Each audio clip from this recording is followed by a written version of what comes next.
Hello everyone and welcome. आज के हमारे इस वीडियो में सबसे पहले आप सभी को हैप्पी होली। आशा है आप सब ने बहुत अच्छी होली मनाई होगी।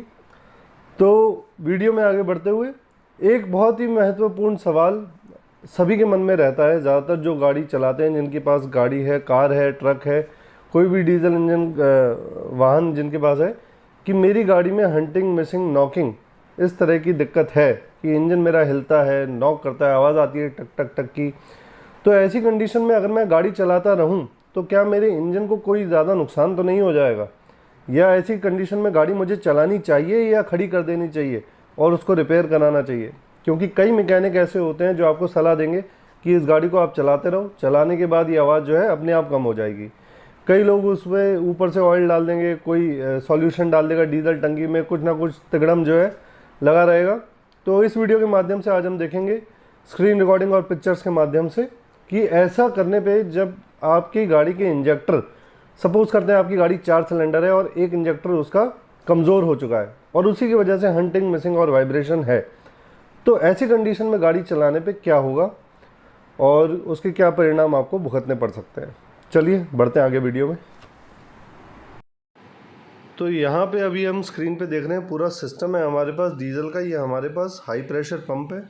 हाई प्रेशर पंप से ये लाल रंग की जो ये लाइन है, ये देखिए, ये आपकी जाती है यहाँ पे रेल में हाई प्रेशर है और ये प्रेशर बनाने वाला ये डीआरवी है और यहाँ पे ये प्रेशर सेंस करने वाला रेल प्रेशर सेंसर है। ये डीआरवी को आप प्रेशर रेगुलेटर वाल्व भी कह सकते हैं। और रेल से फिर आगे ये देखिए हमारे इंजेक्टर में आ जाता है। अब यहाँ पे ये इंजेक्टर देखिए सिलेंडर में जो है इस तरीके से लगा हुआ रहता है। ठीक नीचे यहाँ पे पिस्टन जो है रहता है, पिस्टन ऊपर नीचे अपना ट्रैवल करता है और ये इंजेक्टर यहाँ नोजल से फायरिंग होती है। तो अब सपोज़ करते हैं ये इंजेक्टर हो गया है ख़राब। ठीक, यही इंजेक्टर जो अभी हमारे सामने है, यही इंजेक्टर हो गया है ख़राब और ये इस तरीके से लगा हुआ है हमारे सिलेंडर में। एक सेकंड,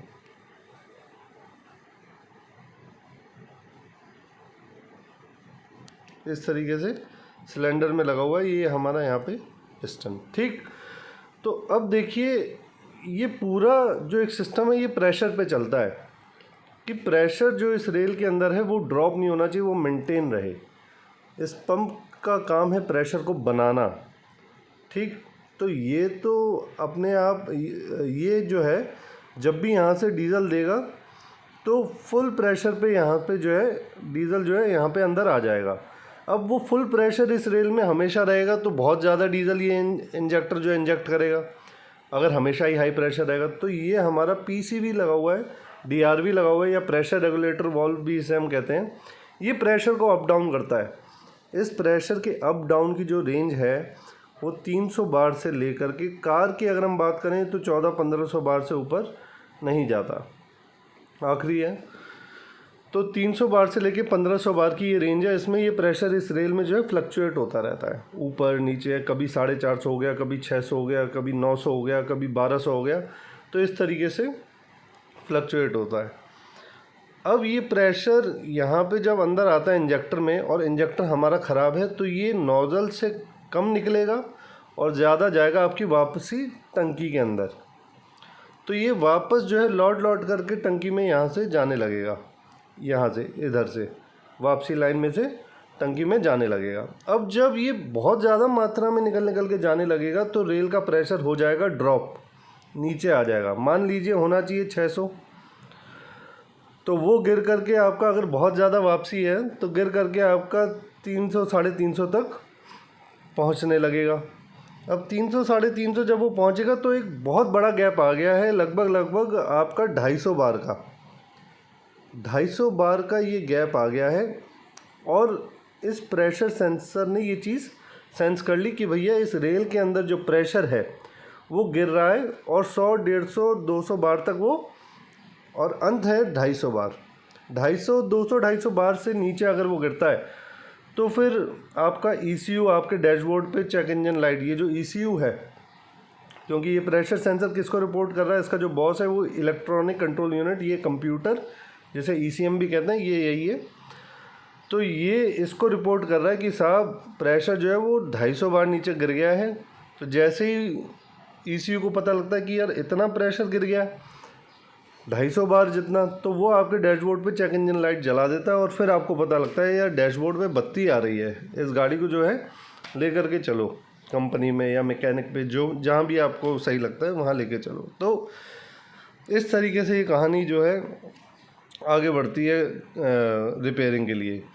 तो लेकिन अगर हम लेके जाते हैं और वो कहता है साहब इसको चलाओ, इस कंडीशन में जब इंजेक्टर ख़राब है या फिर आप किसी कारण से किसी मजबूरी से जो है उस गाड़ी को चला रहे हैं, तो क्या होगा कि देखो जब 100-150 बार भी प्रेशर अगर नीचे गिर जाता है, 100-150 बार प्रेशर नीचे गिर गया, मान लेते हैं 100 बार नीचे गिर गया, और ये इसे दोबारा बताएगा कि साहब आपका 100 बार प्रेशर जो है वो नीचे गिर गया है, रेल में होना चाहिए 600, बन रहा है 500, तो ये ECU इस DRV को ज़्यादा करंट देगा, पहले से ज़्यादा करंट देगा, तो वो जो 100 बार का प्रेशर एक डिफरेंस आ रहा था वो ख़त्म हो जाएगा और प्रेशर हमारा 600 बार बन जाएगा, इसको ज़्यादा करंट की सप्लाई देने से।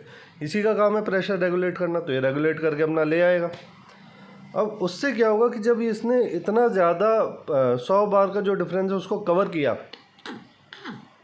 अब ऐसा तो है नहीं कि ये प्रेशर आपका 600 ही रहेगा, ये प्रेशर आपका 900 बार भी जाएगा तो वहाँ पे वो 800 बनाएगा या 750 बार बनाएगा रेल में प्रेशर, क्योंकि यहाँ से रिटर्न ज़्यादा आ रहा है तो प्रेशर गिर रहा है, फिर से इसको ज़्यादा करंट दिया जाएगा और फिर वो 750 की जगह 900 जो है रेल में बनने लग जाएगा। तो जब इतना ज़्यादा प्रेशर बढ़ेगा तो क्या होगा, ये इंजेक्टर जो है हीट हो जाएगा। ये इंजेक्टर सबसे पहले तो ये प्रेशर रेगुलेटर वाल्व हीट होगा क्योंकि ज़्यादा करंट इसे मिल रहा है, और उसके बाद हीट होगा ये इंजेक्टर, क्योंकि इस पर भी पल्स जो है ज़्यादा जाएगी। पल्स ज़्यादा क्यों जाएगी यहाँ पे, पल्स ज़्यादा ECU इसको क्यों देगा कि भैया ये इतना ज़्यादा तेल दे ताकि हमारा जो इंजन है उसके राउंड ज़्यादा बने, और हमारा इंजन के राउंड से ही ये पंप के राउंड होते हैं, तो पंप के राउंड भी ज़्यादा बनेंगे तो आपका प्रेशर जल्दी बनने में आसानी होगी। ये कॉन्सेप्ट यहाँ पे हमें समझना है कि इंजेक्टर को पल्स भी ज़्यादा मिलेंगे, क्योंकि जब प्रेशर यहाँ से लीक हो रहा है तो पिकअप टूटता है, तो पिकअप टूटता है, ड्राइवर ने जो है पैडल दबाया और ड्राइवर को जो है स्पीड चाहिए 60 की जगह मिल रही है उसे 45 की स्पीड, तो उसको वापस से 60 करने के लिए ये सबसे पहले तो रेल का प्रेशर मेंटेन होगा, तो यहाँ पे करंट ज़्यादा जाएगा ECU के द्वारा, ठीक, कि ये जो प्रेशर टूटा है उसको पूरा करें, और फिर पल्स भी ज़्यादा जाएगी ECU के द्वारा कि ज़्यादा तेल जाए इंजन में और पिकअप जो है राउंड जो इंजन के ज़्यादा बने, ताकि हमारा पिकअप अच्छा है, और उसको राउंड मिलने से क्या है पंप को भी राउंड मिलेंगे और प्रेशर भी हमारा जल्दी से जल्दी बन जाएगा।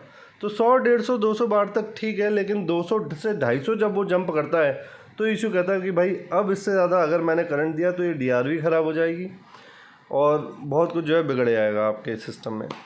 तो जब यहाँ से तेल ज़्यादा जाता है तो नीचे इंजन में आग लगती है, वो भी ज़्यादा लगेगी, ब्लैक स्मोक भी ज़्यादा आएगा आपको, तो इसीलिए जब इंजेक्टर ख़राब होते हैं तो आपको ब्लैक स्मोक भी आता है।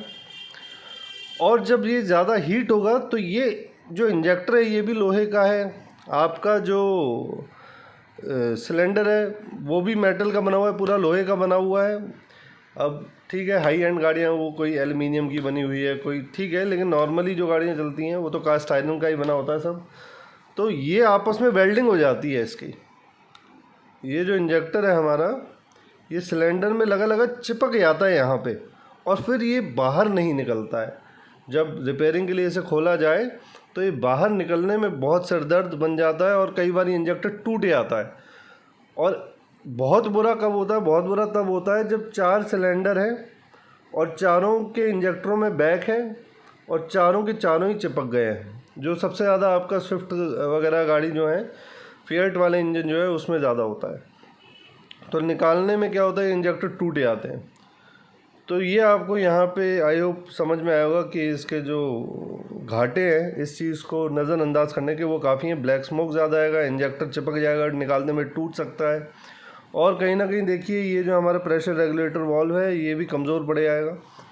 तो आई होप आपको मेरी बात समझ में आई हो, और आगे से जब भी आपकी गाड़ी में कोई नॉकिंग की आवाज़ आए, टक टक टक का अलग से साउंड आए, तो उसको बिल्कुल एलिमिनेट करा दीजिए। इंजन में तो हंटिंग बिल्कुल नहीं होनी चाहिए, जो नॉकिंग है, मिसिंग है, वो बिल्कुल नहीं होना चाहिए। तो उसको एलिमिनेट करा के ही अपनी गाड़ी चलाएं, नहीं तो इस तरह के नुकसान झेलने पड़ सकते हैं। मिलते हैं अगले वीडियो में, तब तक के लिए धन्यवाद।